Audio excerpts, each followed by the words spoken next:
إن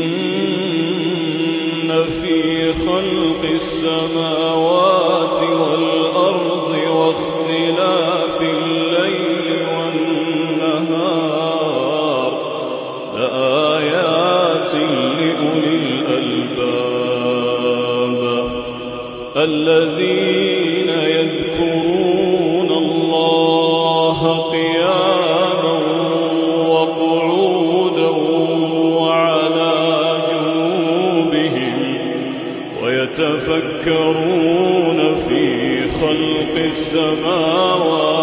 والأرض ربنا ما